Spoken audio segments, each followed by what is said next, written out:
Hear me out. The whole idea that high magic or Theurgia is somehow more righteous, more elevated, more pure side of paganism is only just classism in disguise, okay?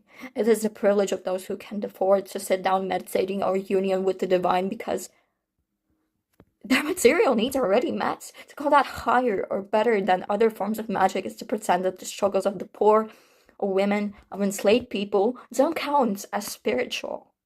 In the classical world, you can see the split clearly.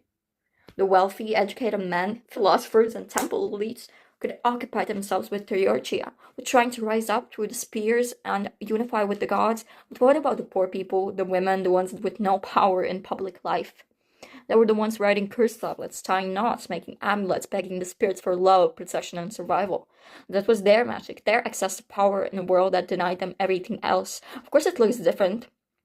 It's grounded in desperation and lived struggle, not leisurely contemplation. Take Greece, for example. Curse tablets were overwhelmingly found in everyday settings, not among the aristocrats, but among common folks who had rivals in the marketplace, disputes and love fights in court. These weren't luxuries, they were survival tactics. The elites could call that low or superstitious because they didn't need to risk everything on a single court case or on a rival stealing their lover. For them, Theurgy could be notably noble because they had already won the material battle. And so the hierarchy of magic, what is pure and what is base, is always tied to who gets to decide. When rich elite men do rituals, it's sanctified. It gets a philosophy behind it, a justifying myth, a whole framework that paints it as holy. When women or the lower class do the same, it's because it's dangerous, unlawful, or witchcraft.